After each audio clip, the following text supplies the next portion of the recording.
The NBA Gambling Podcast on the Sports Gambling Podcast Network is brought to you by Kalshi.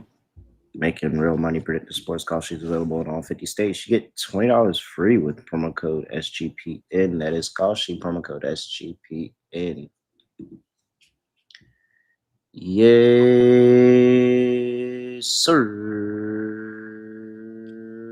We are back with another edition of the NBA Gambling Podcast on the Sports Gambling Podcast Network. No me, no the listener, guys. Me, really, Terrell Furman Jr. here at your serves.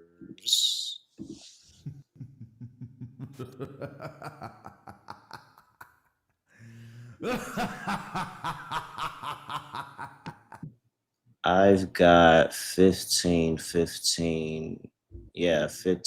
all Celtics Warriors on the big screen.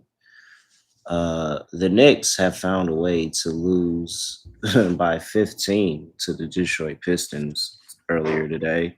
That's progress. So, they lost by 30 plus the first two games. That happened.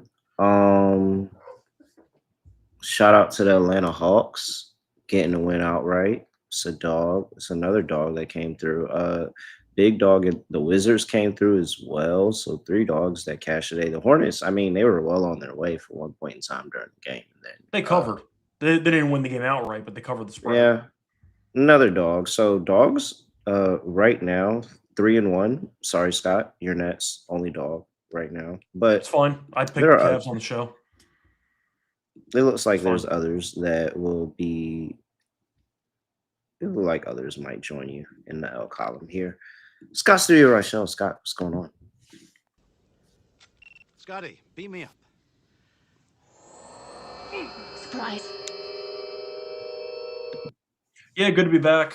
I was on the show yesterday, so once again, we'll see how the plays end up going. I have Boston, so we'll see how that works out. But either way, good to be back. And yeah, let's talk about some games. What number did you get with Boston? I ended up getting, I want to say it was 5.5. It might have been 4.5 actually, but it was somewhere between 4.5 and 5.5. Okay. I'm intrigued. Yeah, man. What? I don't know. Everything, I mean, do you feel like anything is anything drastically different so far since, the All-Star break is like, okay, that middle point in the season, quote unquote, middle point. It's not really a middle point in terms of games, but like that middle point of the season. And I mean, so far, I like the Hawks today. If I had a dog, it would have been the Hawks today. I picked the Hawks too. So yeah, not as a lock and dog pick, but on the show when we went through every game. Yeah, it was a classic Hawks spot. But so like, okay, the Hawks hawked. You got the Wizards who were kind of going for the All-Star break. They're still going. The Knicks are still questionable at any given time. The Rockets can't never cover as a favorite. Like, is anything different?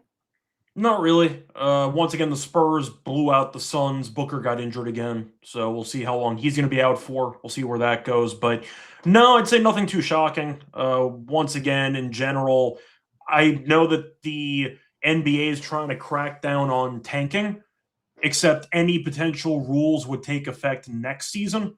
So that's not going to Might as well get it in while you can. Might as well. Man. Hey, go ahead, get it in while you can this season. And Peterson's staying healthy by sitting out the second half of games, potentially faking injuries, so we'll see how he looks in the NBA. But the point is, a bunch of teams are tanking. The Nets lost by about, 90 today. The Wizards won, but a reminder, Indiana did bench Siakam, who I believe played in the All-Star game, and he did not play in the first game back, so Indiana's still tanking. Yo, everybody, that's what I'm saying. Like, everybody's saying, all right, that might have been a poor move by Adam Silver and his administration to announce that they were going to take a crack at it next season. Because now everybody's like, all right, might as well go ahead and get it in while we can now. By the way, I see Bear mentioning that my dog was the Hornets. No, I know that. I'm saying that when we went through each individual game, I did pick Atlanta to beat Philly. I know my dog was the Hornets at the end, and they didn't get the job done. But still, the point is Atlanta winning against Philly with Embiid being injured. What else is new? I was not exactly that surprising. So I'd say the results weren't too shocking, but once again, we'll see how some teams look tomorrow in their first game back. But I would say nothing really shocked me. I did take the Pistons because they own the Knicks and they won again by 15. So, no, I didn't expect to see any team suddenly transform into a team that didn't look like what we saw pre-All-Star break. But we'll see how it goes for the rest of the season. But no, I think we both kind of are on the same page here. That was nothing that you would have seen post-All-Star break that you wouldn't have expected to see pre-All-Star break. And that's the point you're trying to make. Right? Yeah. All right. Let's see here. We've got the SGPN app. Make sure you go get it in the App Store, Google Play Store, whatever store you got. Make sure you go check it out. It's got all of our picks and podcasts of all the shows on the network, not just this show, but Sports Gambling Podcast. You got the MLB Gambling Podcast. You got College Experience. All of those podcasts, picks, podcasts, all available. SGPN app, one place. Make sure you go get it. Wow, Scott, I feel like it's been a while since I've done this. I mean, we're breaking down a game. It's been a minute. Yeah, that's how I feel like I feel like I've gotten the all-star nerves. Scott, you're on a back-to-back, straight out of the all-star break. I had the nerves yesterday because I know people were roasting me in the comment section. I forgot Porzingis got traded to Golden State. So I was breaking down the Hawks game and I mentioned Porzingis and people kind of roasted me there. But first games in a week, first episode in a week, I was rusty. I forgot. Of course, I remembered as we talked about it. I fixed it later on in the show. But still, the point is there are a bunch of trades that happened and you still haven't fully, I'd say, hammered them into your brain where you acknowledge that they happened, but you kind of forgot with the layoff. But I had the same rustiness yesterday, so it's fine. Still have yet to see Porzingis check into the Warriors game. They said he's available, so we'll see if that's going to be able to go down. All right, let's talk about it. You are on a back-to-back to begin the All-Star break. You know who's also on a back-to-back to begin the All-Star break? The Charlotte Hornets, who are at home welcoming the Cleveland Cavaliers. Cavs are laying 4.5. 235.5 is the total. Both teams on the second leg of a back-to-back. Well, let me make sure I get the updated number to make sure that I'm correct. But I do know of my trends that I have right up here that we continue to follow. The Charlotte Hornets on the second leg of a back-to-back have been money this season. Looking at Charlotte and ATS, no rest. They are 9-2. 9-2 ATS off of no rest this season. Now, this is going to be a battle of some pretty good trends because the Cleveland Cavaliers have been very good in terms of the last, since Harden, they haven't lost. They won 11 of their last 12 games. I think they've been pretty solid covering games in that span too. So it's a brand new Cleveland team, but we got a Charlotte Hornets team that is one. I mean, hey, they still got the cover against the Rockets tonight, so they're scrappy and they are not going to just lie down on the second leg for back-to-back. Straight up, they are. Let me see, what do I got here? 8-3, so 8-3 straight up, 9-2 ATS on the second leg for back-to-back. Scott, what do you like here? Yeah, I think for this game, I actually am going to go with Cleveland. I know that the Hornets have been good on back-to-backs, as you said before. Still a bit shorthanded. They could have used the Abate tonight against Houston, and that would have definitely helped them out. But Cleveland's been great. I mean, you're looking at them on a back-to-back too, but they played, half a game today? Because the game was over in the first 5 minutes because the Nets didn't show up. So Harden, I don't believe, played the fourth. I don't think Mitchell played the fourth either. So it is a back-to-back, but once again, Mobley came back. We'll see if he plays tomorrow for a back-to-back. But I do like the fact that Cleveland was able to sit everybody for the entire fourth quarter, basically. And Charlotte had not just a close game, but a low-scoring physical game against Houston.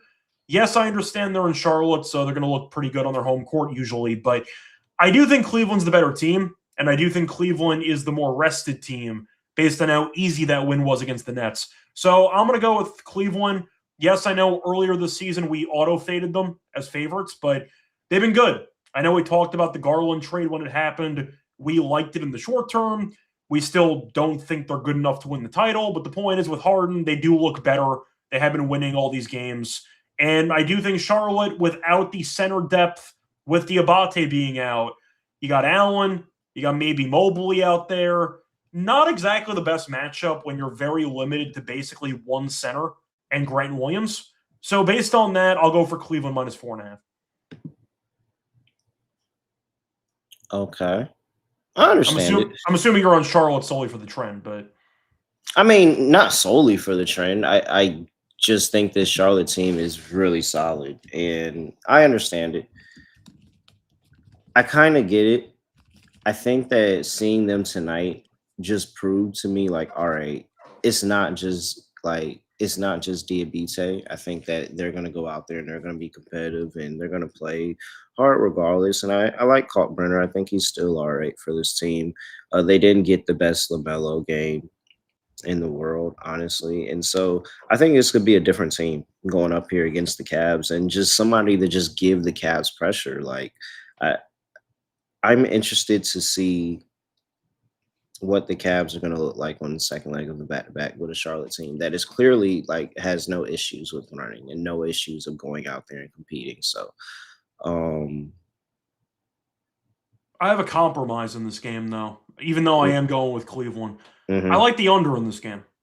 I think this number is pretty high.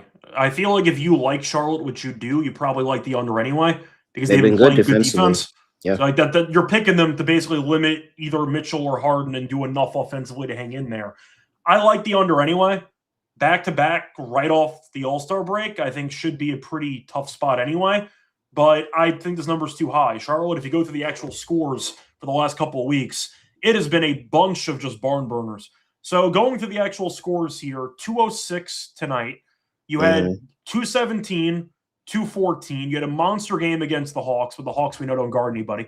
You had 208 against Houston. You had 197 against New Orleans, 117 against San Antonio. Like, these games aren't even close to this number. I know Cleveland offensively has been great, but Charlotte defensively has been very good, and they're playing at a pretty slow pace. They're bottom 10 in pace for the last 10 games. I like the under in this game. I don't want to call it as a hedge to my Charlotte fade here, but I do think the Hornets promote an under type of basketball based on what they've shown for the last couple of weeks. So I think this total's too high. Give me the under. That's my favorite play in this game. I like the under. Yeah. That's a really high total at 235.5. But I think the only concern that I'd have is if I'm completely right on Charlotte and they just pour it on them offensively. But defensively, I think the Charlotte Hornets got it. The Cavs team total under would be interesting in my book as well. Yeah, I'm on the Hornets. Give me the Hornets and the points. Hornets and the points. Love the under. I think I like the under more than taking the points, though, if I'm honest with you. No, I get it. I'm not saying I think Cleveland blows them out, but I just think based on the scheduling spot, based on the front court depth, Charlotte could really use Diabate for this game. And unfortunately for them, they don't have him. So I'll go for Cleveland.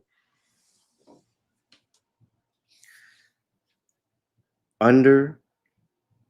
Cavs team total under. Okay. Hornets spread. Jared Allen rebounds. All right. I got the under as my top play in this game too. So there you go. I could get active with Jared Allen. And you could really sell me. Well, yeah. Just throw. I had to throw it in there. Clearly, pause here. It's fine. I feel like Jared Allen props can get active. Oh, he's been great, and not to mention the fact that Mobley might not play in a back-to-back. Yeah. All right. Utah on the road. They're playing the Memphis Grizzlies. Grizzlies laying 2.5, 239.5 is total. Yeah, just give me 1 second here. I mean, both teams are actively benching players. I have to play the drop. It is a toilet bowl game. You look at Memphis, who is what is this, 13 games under 500? Jesus Yeah. Christ. And 20 games under 500 for the Utah Jazz. Very much a toilet bowl game here. So Jared Jackson Jr. is done for this season. You've got Nurk is already out. Keontae George is out. And then, what is this? Oscar Toshibe is questionable if he's going to play. I haven't thought about that guy since college. Yeah. That was a hell of a rebounder over like West Virginia and Kentucky. That could rebound the ball, but I haven't heard that name in a long time. No Scottie Pippen Jr., no Cedric Coward, no Ty Jerome. Caldwell Pope is out for the season, and then Walter Clayton is doubtful. So let's just go ahead and put a no there as well. So, Scott, clearly, this is how I feel. I trust the Utah Jazz at this point. Maybe it's story marketing. Maybe it's when, Keontae George is actually out there playing. It's Keontae George. But like when one or two of those guys play, doesn't matter which one or both, this Utah Jazz team is competitive. The only time they're a complete fade is when you have zero of those two guys playing. But if you tell me I got one, I always think they got a chance. And with that said, Utah first half. Yeah, I agree with you. That was the exact cap that I had. We saw Utah. It's pretty funny. This whole thing started when Utah accidentally won a game against Miami. Yeah. Because they were trying to lose, and they ended up winning the game anyway.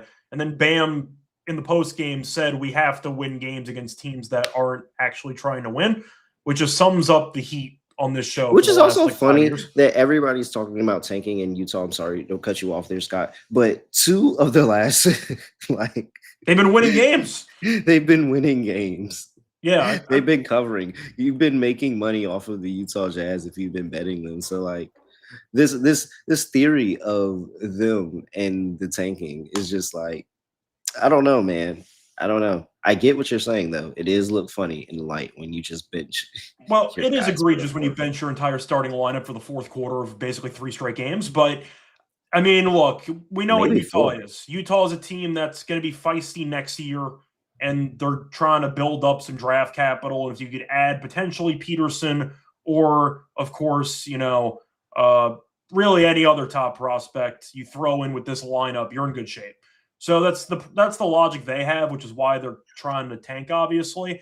Having said that, they're still really good and early in games.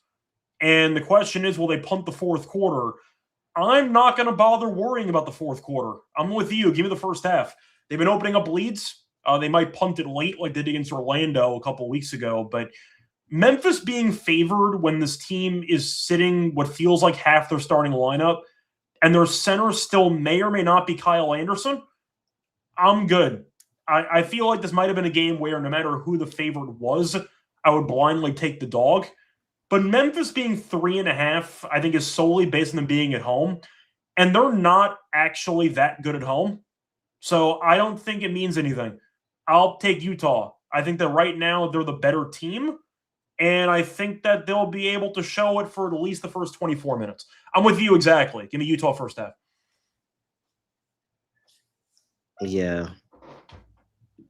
Do they fold it at the end of the game? Who knows? That's my point. It's not our problem if we just take the first half. Yeah, who knows? But like, I was never laying any type of points with Memphis, to be honest. Mm-hmm. So if you want me to say Utah full game as well. But my bet will be on the first half with this Jazz team. 239. I mean, it could be score, and then the fourth quarter comes around and then nothing happens. So under. Yeah, I thought about first half over, just fully diving into the first half, but I don't mind a Utah potential team total over in this game because I know Memphis can't guard anybody. And I do think that Utah can do enough maybe early in the games, maybe a first half team total actually for Utah. It doubles down on the money line angle for the first half, but we know Memphis can't guard anybody. And Utah can put up some points. So yeah, it's a revenge game for Porzingis. He had to play. Yeah, I'll go for Utah. First half, team total over, and all that fun stuff. It's a high total for two teams that actively don't care. Oh, and there goes Vucevic shooting right over Porzingis to start the game. Did it go in? Oh yeah, 100%. Okay. All right. So 3. Yeah, he shot right over Porzingis.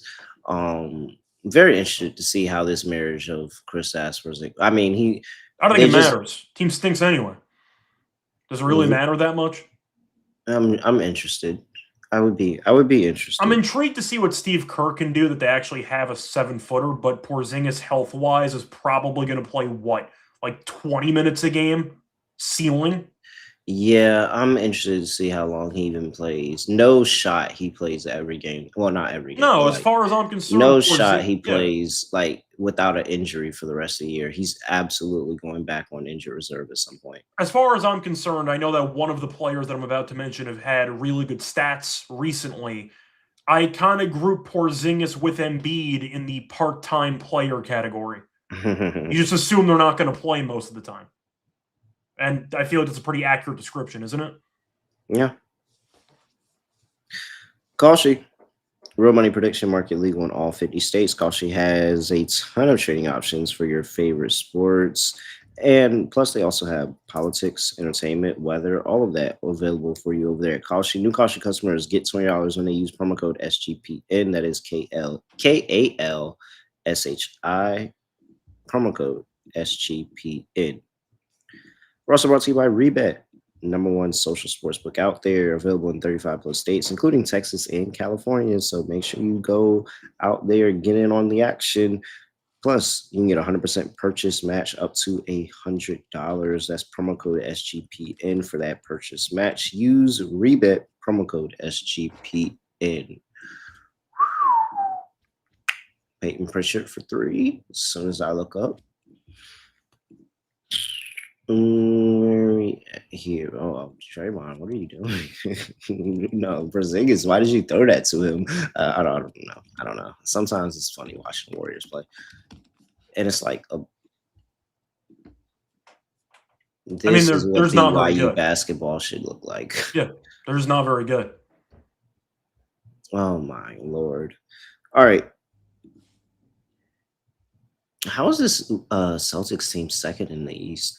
Too. And Tatum might come back in the next week or two. Man, no, he's not.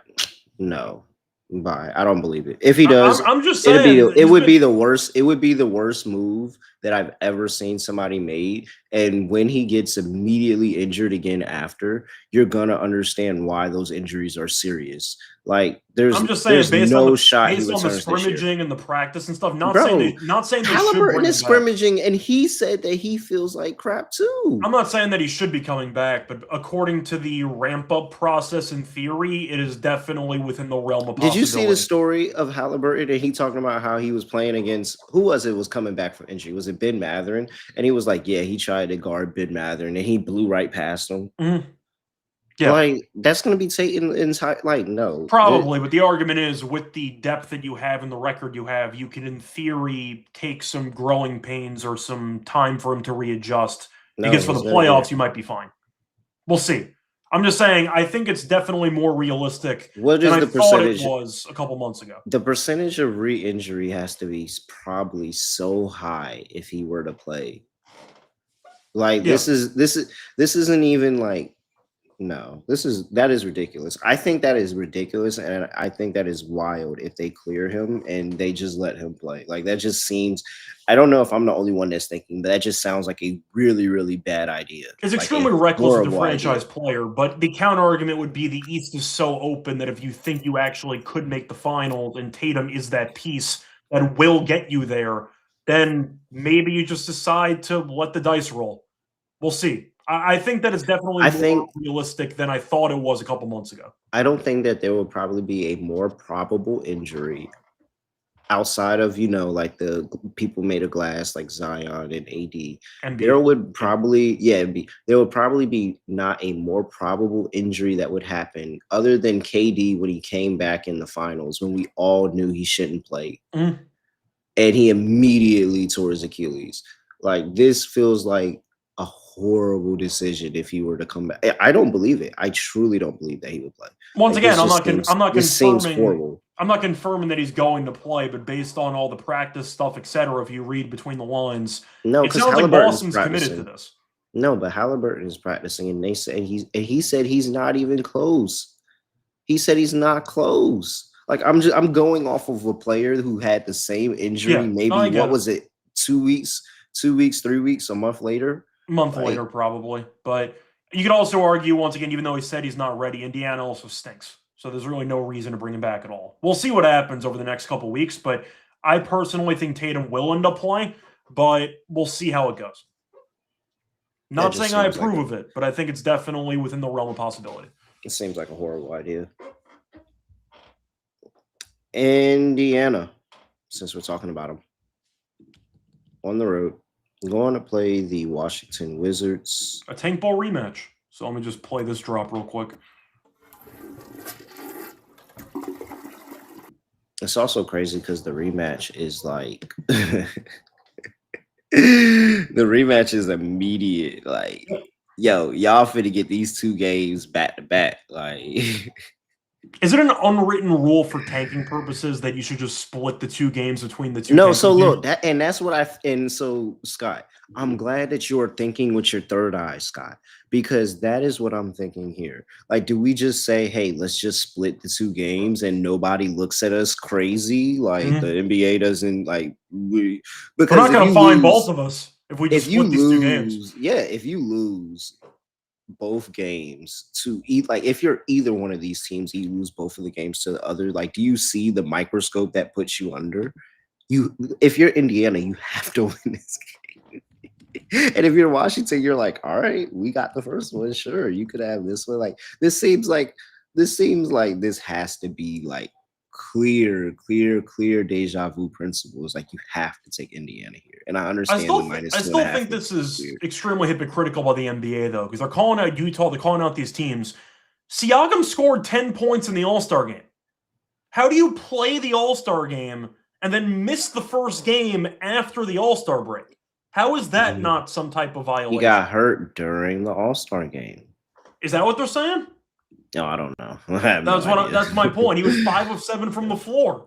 Like, I don't know how you play the exhibition game and then end up missing the first game back. That should get you a fine. So I just think there's a lot of hypocrisy and a lot of made-up anti-tanking, I don't want to say rules, but punishments going around. Indiana benching Siakam against Washington after he played during his vacation time, during the All-Star break, that should get you a fine. Like, Booker got injured again, which sucks. He played in the All-Star game. Maybe it was, hey, we're sitting Siakam here because we want to play him in 2 legs. Like, we want to play him on the back-to-back, but he's not playing both legs. And we just said, we're going to sit him the first leg. Like, they're really focused on winning the second leg of this back-to-back. We'll see. Yeah, like, that's what I'm saying. Like, I don't know, man. Maybe they're like, yo, let's just put the first one. I don't know, Scott, but I'll ask you, though, does this handicap come down to whether or not Siakam plays? No, because I think that they could beat him without Siakam playing. Like, I think that would definitely, the fact that you now have a second game without Siakam playing, and you're like, all right, we kind of figured out the growing pains the first time. We're gonna get the second one. I feel good about that. And then, of course, if Siakam plays, I'm gonna feel good about that as well. But this really comes down to the fact that the Wizards haven't won a game on the second leg of back-to-back all season. I get it. Yeah. They haven't won many games at all, period. I get that. But, like, this team just has not performed on the second leg of back-to-back all season. And so the spread is close enough. I'll take, minus 130 on the Pacers money line. Sure. I'm with you. I think Washington not winning a back-to-back all season speaks for itself, but I do agree with the unwritten rule third eye, which is they're just going to split these games. They have to. Because, handshake deal. All I'm saying is if Indiana sits Siakam again for this game, they should be fined. Because that's absurd. That's just absurd. Guy plays because it's not even one game anymore. They divided the All-Star game into basically 3 different games. So Siakam stopped and started multiple times playing different intervals, and then they sat him for a regular season game. He really should play in this game, but I like Indiana anyway. I'll dare the Wizards to finally win a back-to-back. After winning this game, will they go full Nets game mode and start the ultimate G League squad that's going to be trailing by 30 at the half? Because they might. They might call in the G League reinforcements for this game. I'll go for the Pacers. Total's 231.5. This one surely goes over. I'll go over, hoping that players are trying to pad their stats in the limited playing time they're getting. After the first game, it's going to go over. You're going to think you're going to see something. You think you're going to see the exact same game that you saw yesterday, but no. He's seeing these two teams are going to be doing something completely different. I'm on the over, 231.5. I'll tell you a crazy fact, though. The Wizards won. I don't think I've ever seen this before. The Wizards won an NBA game today by 7. None of their players scored more than 13 points. Very balanced basketball. They had 4 separate people score 13 points, and 2 separate people scored 12. I don't think I've ever seen a team win. I mean, of course, maybe if you had a game that was like 85-80, and you're talking about an absolute rock fight, but they scored 112 points, and nobody scored more than even in 13 games points. Like that, you still might have a 20-point per game. I'm just saying, you still might. Nobody had more than 13, and they won? That's just a hell of a balanced offense there. Well done. That caught my eye. Yikes, Steph out at least 10 more days. Yeah. Well, the Butler injury sabotaged their entire season, but that's a separate story. Yeah, no, it did. And, at that point, it's just like whatever hope you had of the Warriors. Because, honestly, after the Boston finals, I have now gained the thought of like, okay, the Warriors might accidentally win a championship every 5 years or something like that. But I've been writing them off for a long time. They look really, they're really, really bad nowadays. The Butler injury really threw off any hope of momentum. For the record, I had no hope for them anyway. But the Butler injury, with the amount of money they're paying him and the fact that they kept Draymond for no reason, they have no chance. They're a play-in team at best. That's what they are. Yeah. So we'll see. I hope Boston buries them tonight. Even if Steph plays, they still lose those games. It's pretty bad for Golden State right now. That's why I'm wondering if Steph gets eliminated from award contention or All NBA contention because of injuries and missed games. You got to sit him, right? I mean, what's the point? Your team's so the Warriors start tanking too. Yeah. If you can't beat them, if you can't, I'm not joking. What's the difference? Maybe it's not if you can't beat them, join them. But if you can beat them, join them because you're tanking. I'm just saying, if you're talking about Steph missing, the only thing that's left is All NBA consideration. So if he ends up being ineligible for that, why bother? Your team's awful. You're not winning anything, even if you get to the play-in. What's the difference? He'll still play. NBA players like that. Well, Steph likes Miami. To play. I'm just throwing it out. On the road, going to play the Atlanta Hawks. Hawks catching 3, 242.5 is the total. So Hawks are on the second leg, we're back to back. Yep. Let's see what the Hawks like to do. The Hawks are 5-5 ATS. Okay, it's not anything. It's literally 500. And straight up, it looks like they are 4-6. So not good. Average, basically. Yeah.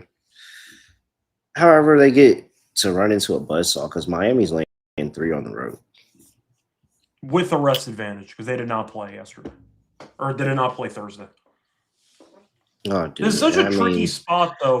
That's clearly, it's literally this is where Miami loves to just lose a game. I know. It's such an annoying spot, though, because Atlanta had a very nice win. You could argue it's a letdown spot and all that, but it's Miami laying points, and we hate Miami laying points. So these Miami-Atlanta games are always weird.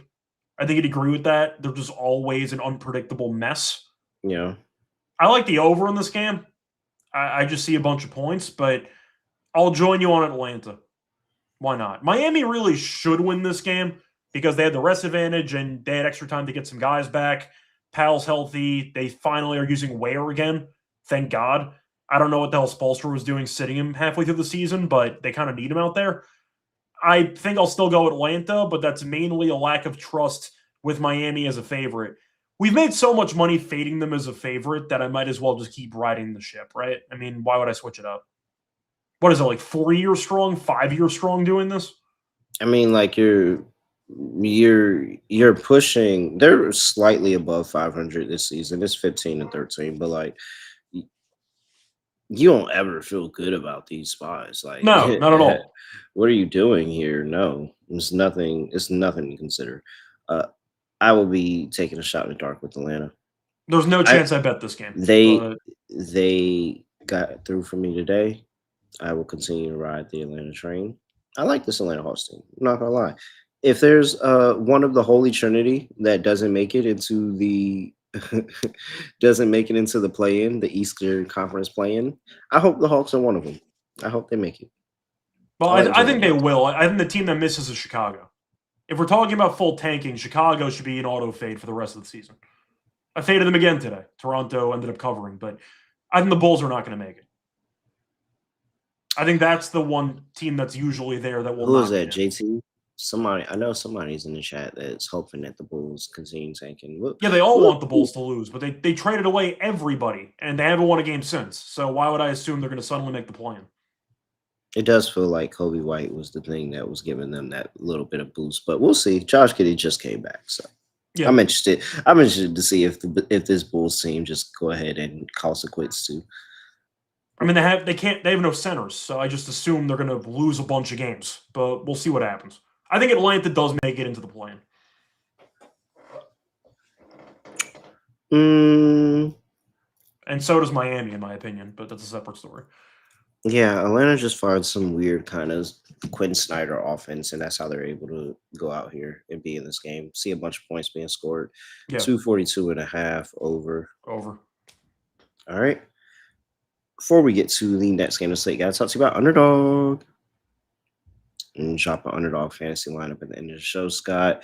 5,000X. We might have to do that one day. Go after one of those 5,000Xers. See if how far up we can take it, and how far things can go. Underdog, it's got a brand new offer for new customers. Play just $5, get $75 in bonus funds when you sign up with promo code NBA SGPN. We're also brought to you by Rhythm, who have been on a heater with the college and NBA picks, by the way. Make sure you go check them out. Make sure you use those models that they have over there, the power of data, to select those picks. You can use the house models Rhythm has, or you can use your own models. Play around with the sliders and create your very own model that works just for you. And hey, you can climb up the leaderboards over there in Rhythm too. Go premium, get that SGPN25 when you download the Rhythm app, SGPN25, and it'll give you 25% off your first month. That is SGPN25. All right. Dallas is on the road. We're going to play the Minnesota Timberwolves. Timberwolves are laying 12.5. 237.5 is the total. Injury report.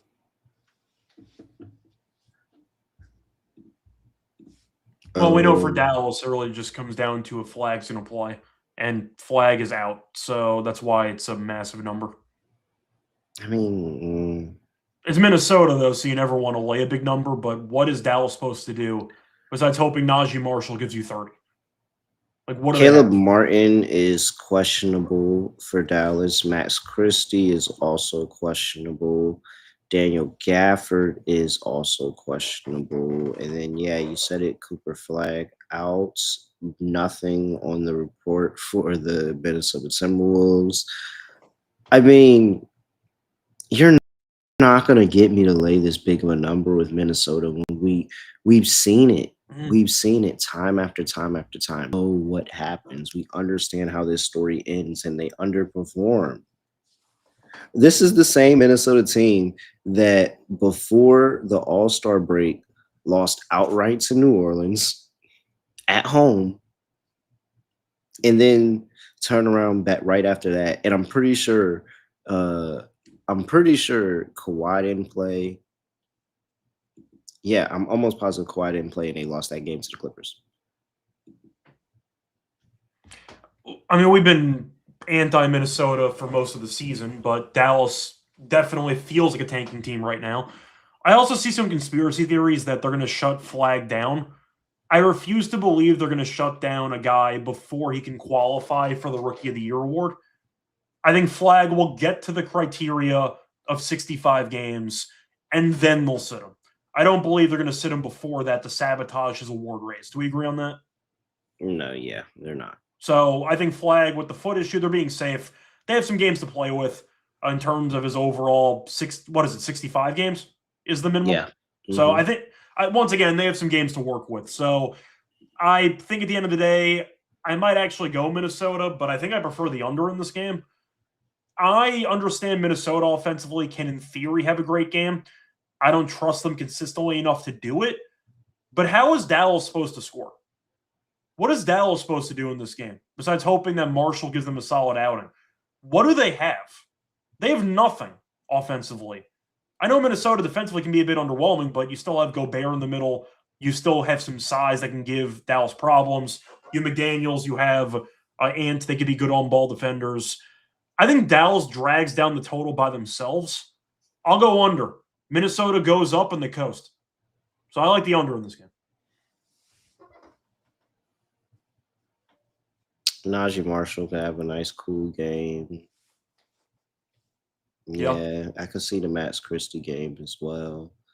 There might not be a Caleb Martin game because he said he might not play either. So they're running out of bodies. Yeah, I'm all over the Mavericks. I don't care. I don't even know how they're going to get it done, but they're going to find a way to keep this game close. I didn't want to take Minnesota for the same reasons that you hate to lay points at this team. So just give me the under instead. You add a couple more scripts. Minnesota scores 130. No guarantee Dallas even gets to 100. Or Minnesota no-shows the game, and this is like a 110-105 game with 3 minutes to go. I'll go with the under instead.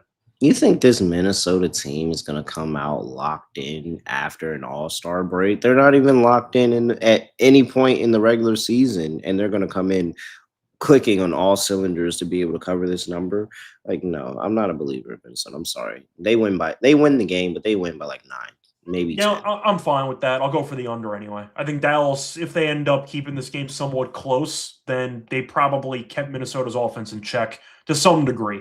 So give me the under instead. Minnesota probably kept their own offense in check. Yeah, either way. The ball will not go in the basket enough. If there's somebody that needs, if it's somebody that I think needs to just revamp, it's Minnesota, if I'm being honest. But like they just keep finding themselves in pretty decent positions in the playoffs. So it's like, oh, I guess they know what they're doing. You mean revamp is in during the off season? You don't mean yeah. Okay. Yeah. No, they can't do anything right now. But I'm saying like they underperform in the regular season to a certain extent, and then next thing you know, they're going on some type of playoff run. But like nothing feels good about this Minnesota team going any further than what they are. If we're going by power rankings for revamping like playoff caliber teams, I'll put them at 2. Do you want to guess who my 1 team is? Warriors. No. The Warriors will look. I don't even know. You're not even counting them as a playoff team? No, they're not a playoff team. Well, my number 1 spot's Orlando. Well, I wasn't even thinking. I'm on West. I'm just saying. I have to go Orlando. I know Franz is hurt now, but this Franz Paolo thing I think has run its course. You got to trade one of them at this point, at least as far as I'm concerned. But yeah, Minnesota's up there too. I get they made the Western Conference Finals 2 times in a row. We both don't really think this team is good enough to make it out of the West or win a title. So what's the point? That's where we're at. But I think Orlando's the number 1 revamped team during the offseason. Agree or disagree? No, I think it's Minnesota. I'm sorry. Really? Yeah, Minnesota. I'm sorry. I don't know what you're going to do. When they trade away 4 first-round picks for Bane, and Franz is always hurt, and Paolo everyone is turned against, and he has an extension kicking in, I think Orlando would be my number 1 choice. Minnesota maybe number one seed in the West for revamping bracket, but I still think Orlando's number 1 overall. Orlando they need to nuke that thing.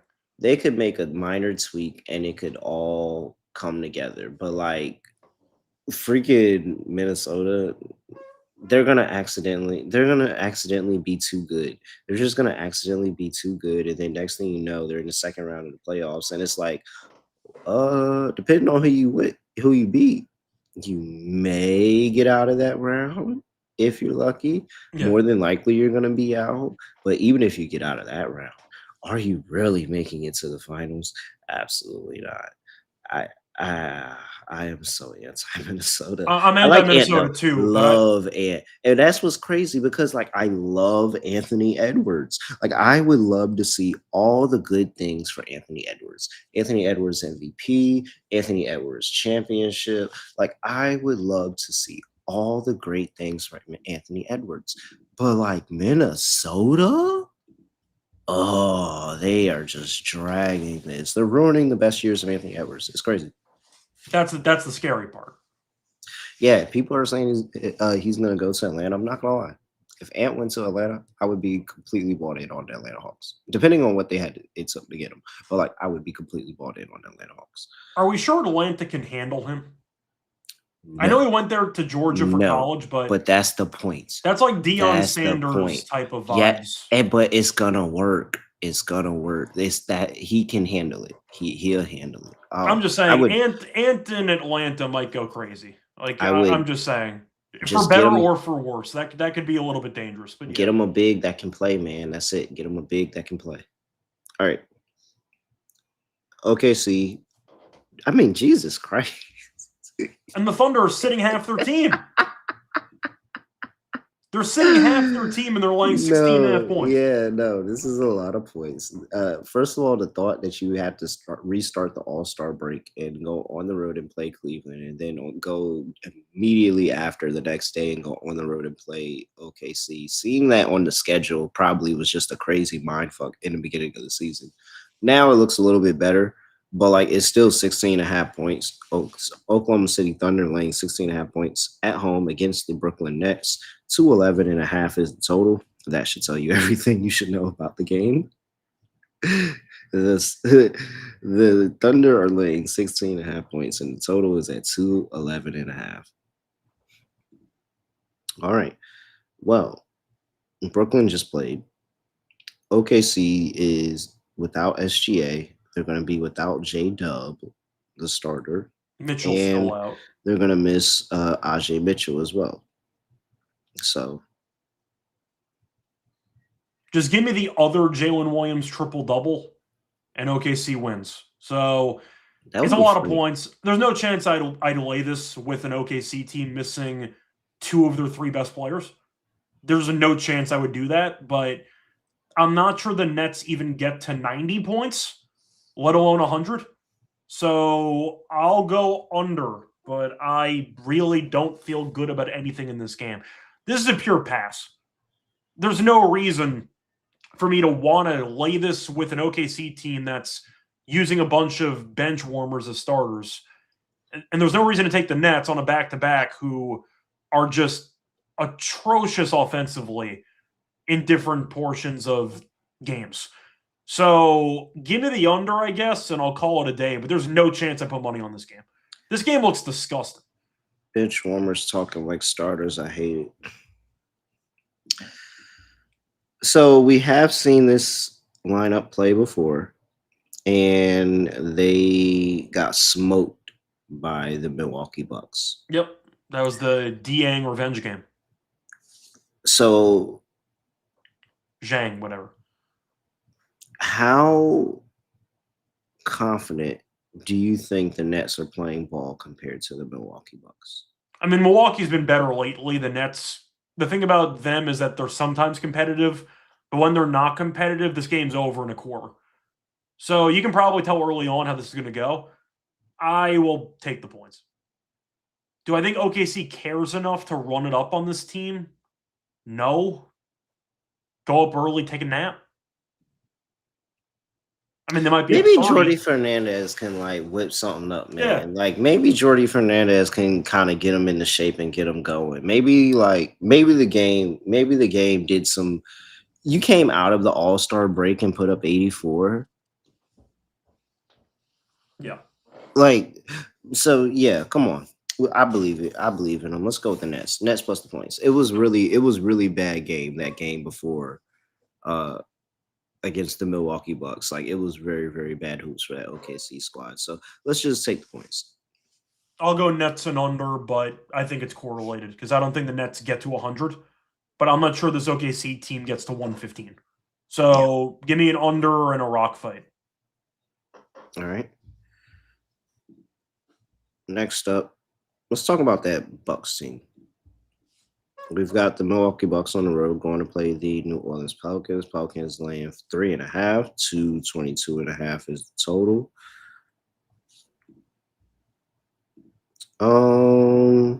Well, I mean, it's not a toilet bowl game per se, but I don't think it's a game that like a lot of people are rushing to go watch. Mm-hmm. We've talked about New Orleans before as a favorite. They're actually not that bad as a favorite. They undefeated?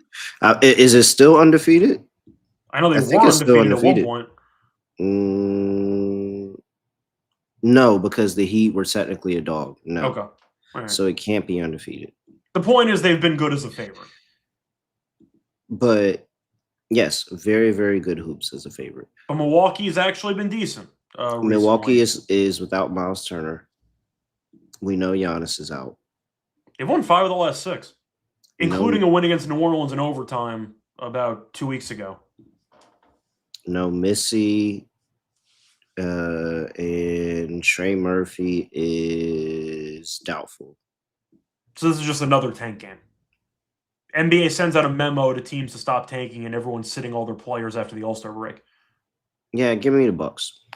I'm with you. I think New Orleans laying 3.5 is insane, especially if there's potentially no Trey Murphy in this game too. I know Turner can give you rim protection. I get all that, but Milwaukee's actually been playing better. New Orleans isn't good, and both teams seem to be potentially sending out their C lineups for this game. But this is a potential tank bowl, toilet bowl, whatever you want to call it. I'll take the plus money. Give me Milwaukee money one. I mean, I couldn't be less enthused about a game. That Nets game's pretty close, to be honest. That Nets game's disgusting. This game I could potentially care about if you want to go for Milwaukee as like. But at least the Nets game, like these guys just won a championship on the other side. Like, yeah.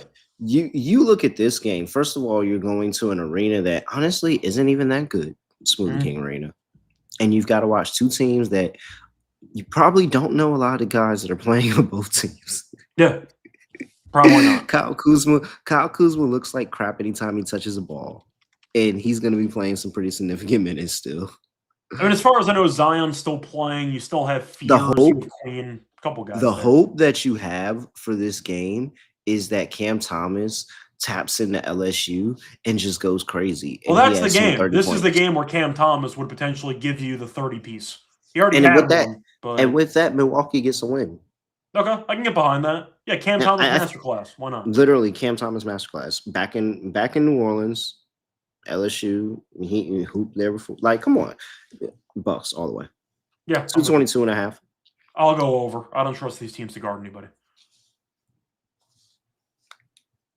Bucks total over. Can I really pick a Cam Thomas like 30, 35 piece and an under? Probably not. So I'll go over. Yeah. All right. That probably is my favorite play in this game. Cam Thomas points. LA Civil War. Clippers on the road, I guess. Going to play the Lakers. Well, I guess it's way more on the road than it's ever been. The Lakers are laying 6.5. Whoa. At 223.5 is the total. Is somebody out for the Clippers? Is Kawhi not playing? I will check. Hold on. I'm pulling it up here. All right, injury report we have for the Los Angeles Clippers. Well, they're playing right now, so you're not going to really know unless the argument is since Kawhi's playing right now, he's probably not going to play tomorrow. Yeah, but I feel like they traded away Harden, they traded away Zubac. I actually doubt Kawhi plays in this game. Unless it's a national TV game where they're required to play everybody, and they might get fined if they don't. So it's on ESPN. So maybe you might end up seeing Kawhi for a little bit, but I expect less minutes than normal for Kawhi Leonard in this game. Is that a fair assumption? I feel like yes. I just want to double check and see because I feel like I've seen Kawhi play back-to-backs recently. So like, No, he has, but I don't know if he's done that before they traded away the second and third best player on the team. yeah, but it's not like they think that they're out of it. Like this is like they think that they're in it. So why would you stop playing him if he has been playing second leg of back-to-backs? Why would you stop? I guess that's my point. Like he just played, yeah, before the All-Star break, he played second leg of back-to-back twice this month already. Yeah. I mean, do you want to make an argument for the Clippers? Because I don't know if I want them on a back-to-back. As for the Lakers, what makes you feel confident in the Lakers and getting this? This is 6.5 points against the Clippers, who haven't been horrible. I mean, yeah, they're the Clippers, but like they haven't been horrible. What makes you feel good about this Lakers team at all? it's not really about feeling good about the Lakers. It's mainly just about not liking the spot for the Clippers and acknowledging that they basically blew up their core.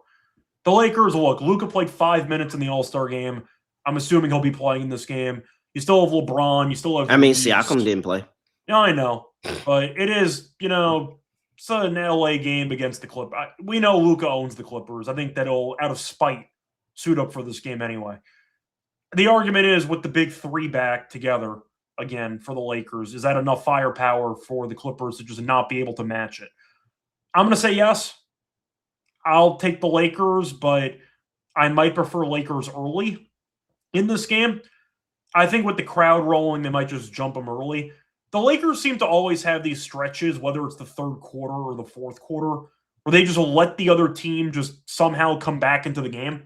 And you go from like up 15 to up 5, and suddenly you're sweating it out. But I think the Lakers actually do decently to start this game.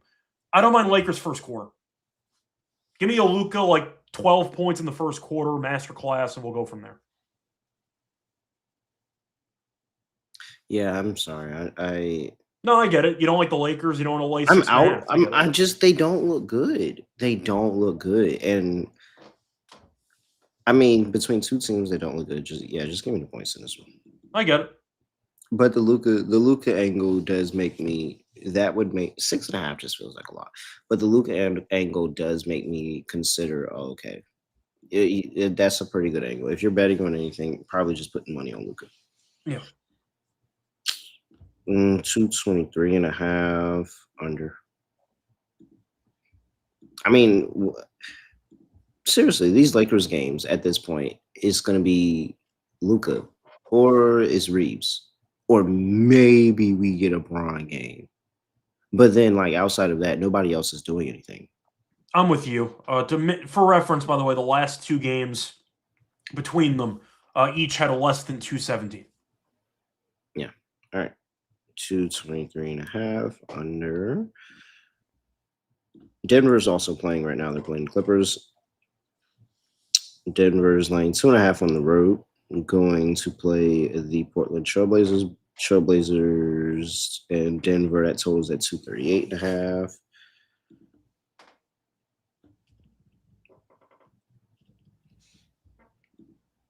I like Portland in this game. I think it's a good spot for Portland. I'm not saying that Portland's a great team, but we do know they are really good at sneaking up teams on back-to-backs.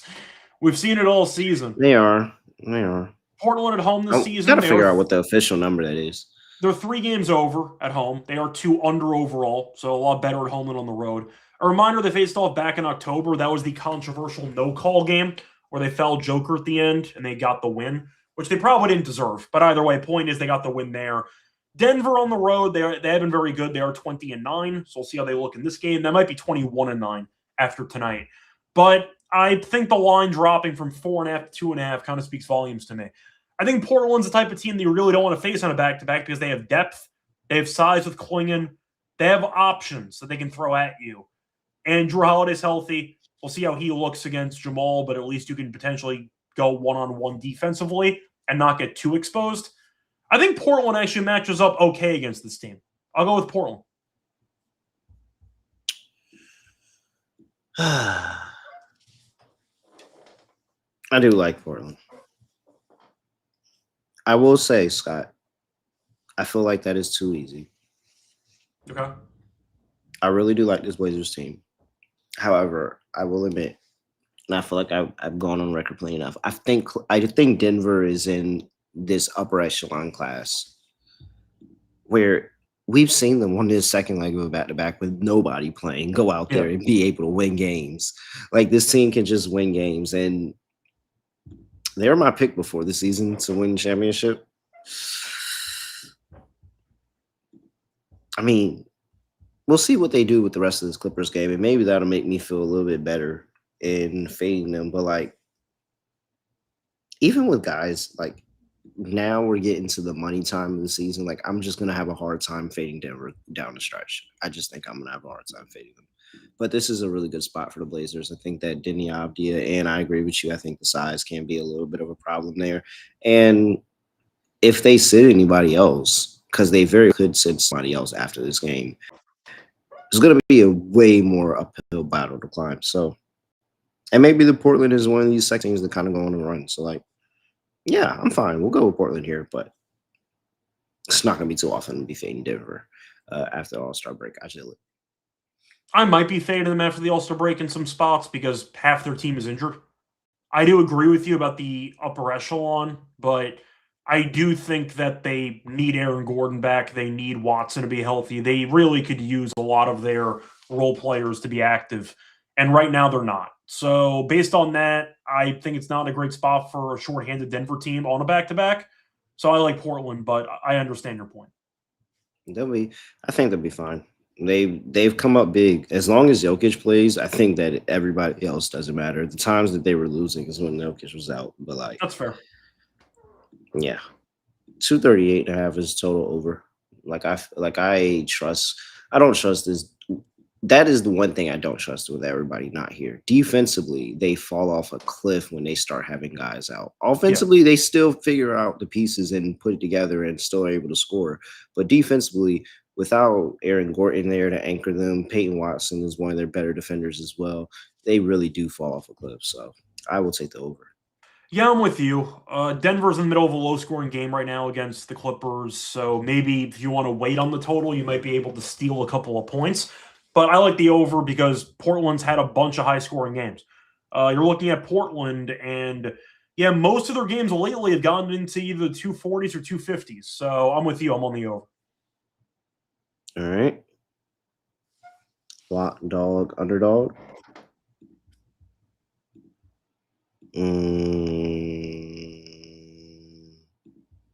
You want to go first? Or you want me to go first? I shall go first. Okay. Wow, 2 toilet bowl games going on the lock card and dog card. Yeah, they are. Okay. Utah first half is available. I will take that. Plus 1.5. Give him plus. Actually, keep that plus 1.5. Give me plus 125 on the money line. Okay. Thank you. I will take that. For my dog, plus 140 on the Milwaukee Bucks or the money line to get it done. But I will also probably have some type of Cam Thomas play attached to that later on. All right. For my lock, I'm going to go back to a total, actually.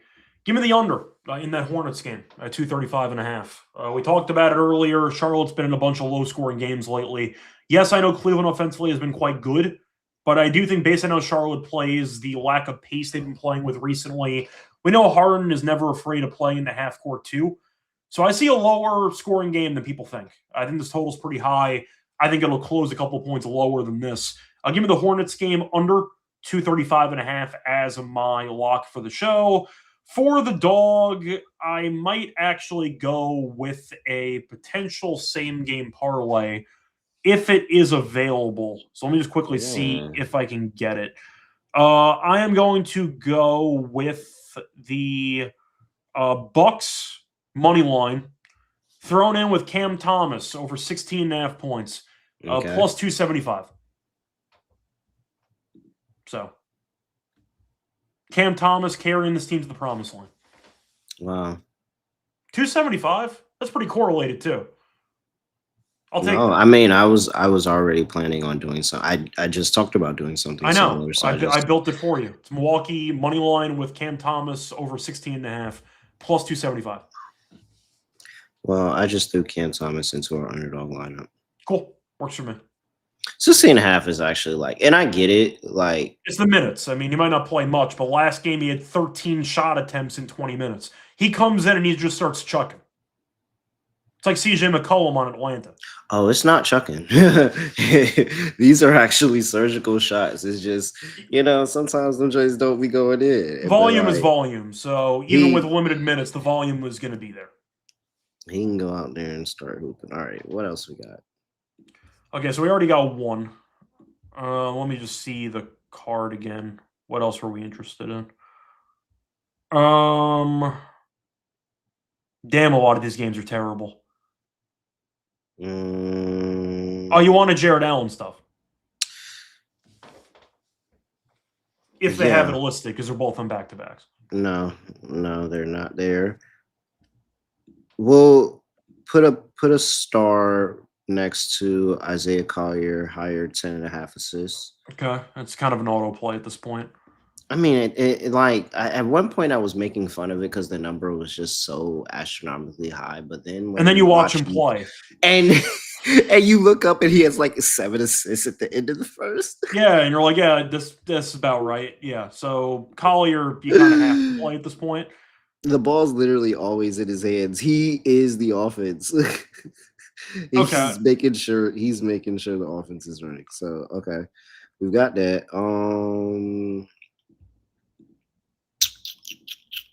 I'm looking at potential options here. I didn't mind maybe it's a little bit cute, but I didn't mind going with the lower on Fears' points at 13.5. It is pretty high. He has gone under this number in 9 of the last 10. If you want to go for that. Then again, with Trey Murphy, you might not play. Maybe there's a bit more usage there, but it is pretty high. You want to go Herb Jones lower 9.5 points because he never shoots the damn ball, no matter who's injured in this game. I mean, he never shoots, right? Or we're pretty limited on actual games that are available right now, so that's kind of why I'm throwing. Najee Marshall is at 18.5. Sure, I'm fine with that. Somebody's got to score on that team. Or do we take because I see Collier, by the way. We can do Collier if you want to. No, yeah, Collier's there. Okay, yeah. So then he's already in there. Okay, all right. So Isaiah Collier higher 10.5 assists, Najee Marshall higher 18.5 points, and Cam Thomas higher 16.5 points. Or no. I'm fine with that. Yeah, 6.18x $100 gets you $618 over there. Underdog Fantasy. Make sure you use that promo code MBASGPN. All right, Scott. Anything else to repeat before we get up out of here? If the Celtics blow this 29-point lead, I'm going to be pretty annoyed. But so far, so good. Knock on wood for the lock. So, yeah, hopefully we end up sweeping this show. But last episode of the week, back to normal NBA schedule next week. So looking forward to it. All right. Well, there he goes. He's at Reichel Radio. I'm at really real __. Make sure you give us a follow. Wow, Derek White. It looks like they're playing a different sport than the Warriors right now. You get that vibe? Yeah. I don't know if it's Globetrotters against Generals, but it's not good, whatever it is. It's not good. Globetrotters versus Generals. Yeah, no, this is very, very bad hoops here. Okay, so back to what I was saying. I'm really real __. Make sure you give us a follow at SGPN NBA, youtube.com/NBA Gambling Podcast. Make sure you like the video and subscribe, all of that good stuff. And also 5-star rating and review wherever you get your podcast. And with that, that is it, Scott. I have nothing else to say, nothing else to do. No other way of any podcast just ending like this. I'm a fan of some toilet bowl teams today. Hope they lead me to the promised land. Because I do like Indiana too. I'm gonna be invested into the toilet bowl games. No, because Indiana. It's a good game to keep an eye on though for some potential unwritten tank bowl rules. We'll keep an eye out for future efforts. Because Indiana, and especially if Siakam plays, that's like an easy Siakam in Indiana. And then I am investing into the Jazz, and then I am definitely investing in the Bucks as well. All right.